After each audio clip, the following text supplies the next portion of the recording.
spiral too, in terms of teams will know your tendencies, all that kind of stuff. How do you sort of avoid that? Yeah, that's a big part of it. Obviously, we're hoping for the first part, the second half jump, and I think that kind of started at the end of last season. A big part of it was the players' comfort level. Part of it was you're in this working relationship with coaches, players, of building trust and establishing trust with one another. Them trusting we're going to put them in the right spot, us trusting that they can accomplish the things we're asking them to accomplish in certain times. So as you learn your players better, you kind of reach that level of trust within the scheme, you continue to grow and evolve. It's obviously critical for us that we self-scout everything we do. We do that week to week. There's times where you may put emotion on a play just to break a tendency, whatever that may be. There's certain times there's tendencies you want. We are this is what we do in this situation. Maybe it's something we hang our hat on, we believe in, or we're creating these tendencies because a lot of explosive plays come off tendency breakers. So you kind of want to be, this is who we are, this is what we do, and then all of a sudden in a critical situation, a game, we have the complement and it becomes an explosive play for us. So there's kind of always this give and take balancing act of it all, but we're certainly aware of all of it. How different has this team looked, or I guess more comfortable this time around as opposed to last year? I think the biggest thing is, like you said, the comfort level. We're able to go so much faster in our installs. We cram a lot of plays in now to an hour-and-a-half meeting. We're rolling really fast. We don't show as much video because we know the guys have seen it, they're accessing it, but we can get a little bit more in a little quicker as we go. And then you go into a training camp situation where we're just running plays. We're not scheming our defense. They're not scheming us. We're just putting in plays and running them. And you see guys, maybe the quarterbacks get through progressions a little bit quicker. Guys adjust to things a little quicker just because they know. They've been through it. We've been through this install. Essentially, this is the sixth time through most of this. And then obviously we have our additions off that we build on and continue to add to.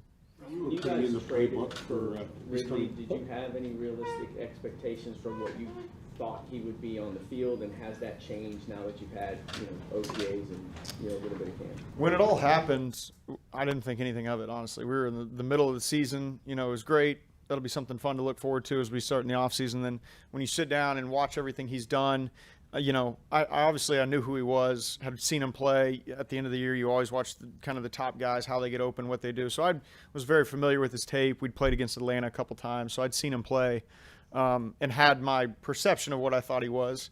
And then you start to watch it, and you really try to hone in on this is what he's done really well. Here are some things that maybe we do that you don't see on his tape, but you think his skill set translates to that would be fun to try. And now's kind of the time where you're getting to dig into these things. Now, what I didn't know was him as a person. He's very serious about his craft. I mean, he's in walkthrough. He's grabbing Chad Hall the whole time. They're sitting over there going through the install. Obviously, he's at a different point in his learning of our system than, say, a Zay or a Christian are. So he is hungry. It's just a lot of fun. It kind of adds a little spice to the room of just this guy that, wants to prove to everybody what he's gone through, where he is, and what type of player he is in this league. So it's another element we've added. It'll be, I think, 23 months between games for him the last time he played. Yeah. And that's a long layoff. It is. There's no way you could not feel some of that, right? Oh, absolutely. Yeah, I think for a guy like him, he just wants to prove that he belongs, at the top of this group of receivers across the league. I think that's important to him. For us, we open him with welcome arms. We want to do whatever it takes to make him feel comfortable, to understand, he's another key piece of this offense that we tend to utilize. How much of a difference have you seen in Trevor Lawrence from this time last year in the offense to now? I think it's his offense. I think just the power, the empowerment that he feels to, yesterday, day one, we have a play on, they play different coverage. He checks it to a different play. He would not have done that at this point last year.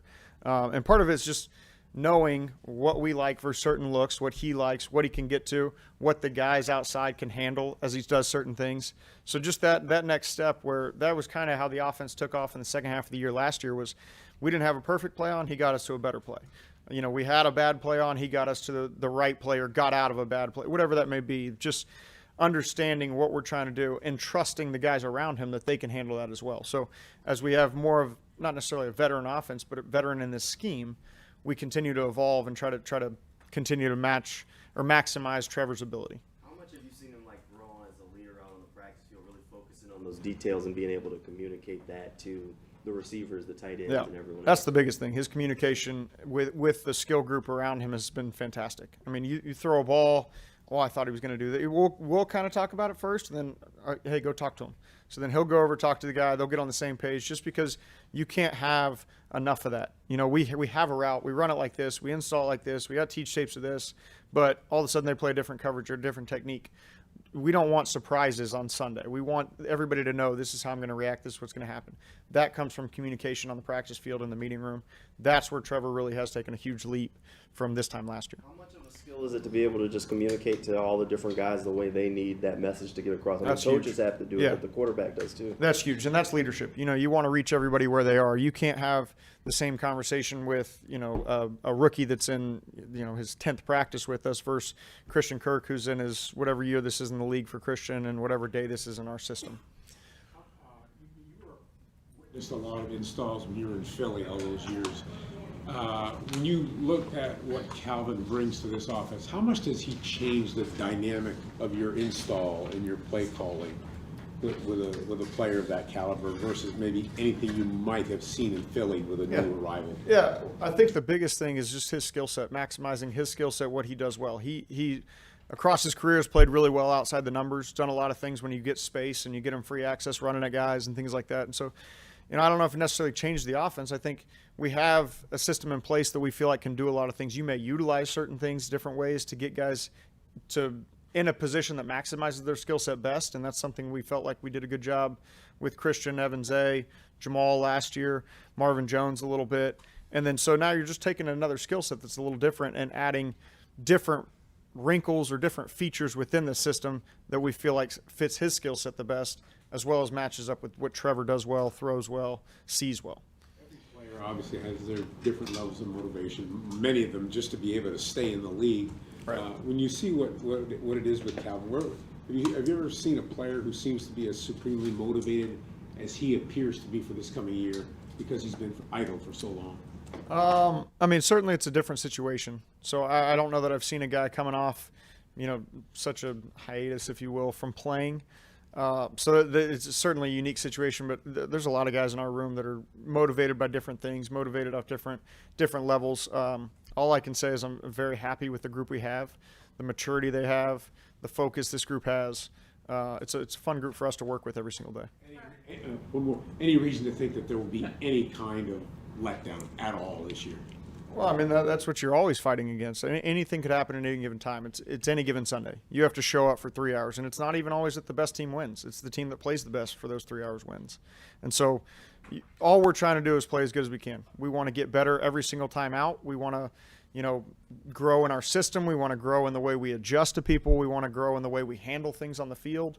So anything can happen at a given time. That's the fun part about this league. Where were you when you heard about Evan Ingram's extension, and mentally, emotionally? Obviously, you knew you would have him for this upcoming season. Yeah. But where were you in terms of your optimism that a long-term deal would be reached? I was very confident. I mean, obviously, I'm not in the behind the scenes of it all, of talking about the money and all that type of stuff, but we obviously, as a coaching staff, communicated how we felt about Evan. I know where Doug and Trent stand about Evan, so I was confident it was going to get done. I don't know the behind the scenes of how it happened, what the struggles were, where it went, if it ever felt like it wasn't going to happen.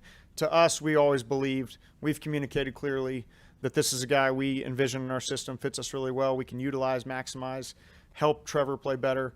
And so we obviously wanted to get that done. We were very confident in Trent and Doug and Trent's staff that they would get that done. So I can't say I ever felt like it wasn't going to happen. I never let myself go that way, I guess, because, you know, we were confident that we made it clear where Evan stands.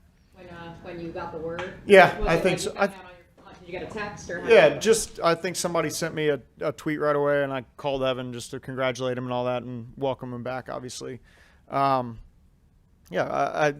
maybe a relief in some sense. Now, again, like I said, I think I was always optimistic he was going to be here. We'd always planned for him to be here. We hadn't let ourselves go to what's this going to look like if we don't have Evan. So. Coach, have you set any personal goals for yourself this year with this year's offense?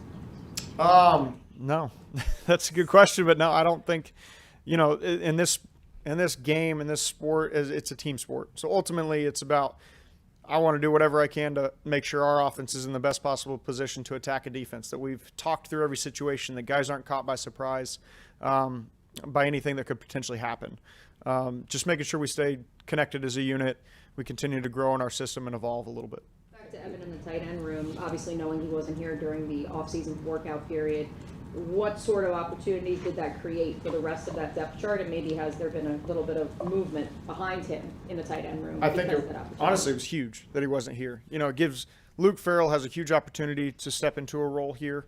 But then Garrett Prince, you know, had an opportunity. Brenton Strange probably gets more reps immediately than he would have had Evan been here.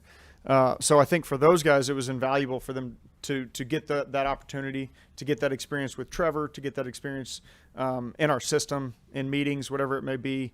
And then for us to know, now you add Evan into that mix and they get a chance to see the way Evan has done things as opposed to just watching them on tape. I think that was huge for the growth of the room. And, you know, those guys, it's going to be an ongoing battle throughout to see how that room shakes out and who steps into what opportunities. But I think the spring was very beneficial for that group. How much has the playbook evolved over the past year? You talk about like putting in plays that Trevor likes, taking out ones he doesn't like, but now you have the receivers that have been there. They know the offense. You can kind of expand things. Are you shrinking it and just fine-tuning the things that fit everyone? At this point, honestly, I think we're kind of expanding right now in training camp. We're going to get through these installs that we've had mapped out for a long time now. And once we get through those installs, then it's kind of let's sprinkle in some ideas that we think fit, whether it's something we've done and maybe didn't invest much in or something we've seen that we think it came from Calvin's tape, it came from tape across the league, whatever it may be. It's just an idea somebody had of let's see if this fits us and let's spend the time now really digging into it, see what works. And then if we decide that it makes it through the season, we'll continue to invest in that. But we're really kind of getting in the meat and potatoes early in training camp, probably the first 2 weeks.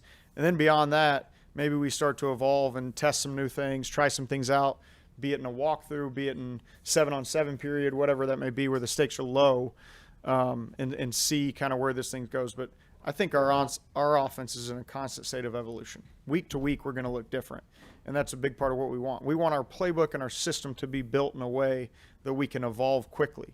Our guys understand based on the way they're taught concepts. Now, the presentation we have defense, whether formation, motion, personnel, you know, that's something we spend time scheming throughout the week. When you have the like consistency of the nucleus on the offense like you do, how much does that help that evolution, I guess, pick up the pace? Because you kind of have to go slower when you have everybody learning initially. A lot. You know, obviously we have the rookies, and then beyond the rookies, it's really Calvin's the new guy. There's not a lot of new guys learning the system. So a lot of guys have a great foundation to start from. We were kind of talking about that the other day of, you know, maybe looking at it next year, who's going to be here, whatever that may be. Maybe next year the install is even more plays. You know, I think our guys would say there's a lot of plays when we get into an install meeting and talk through it. But, you know, just the recall, the response they have to questions we bring up in the install, it certainly appears that it's clicked really well with the guys. Obviously the vets have a good understanding of it, but even the new guys and the way the system's built and communicated, it feels like there's good retention of it. Thanks, Coach. Cool. Appreciate you, Coach. Thanks, guys.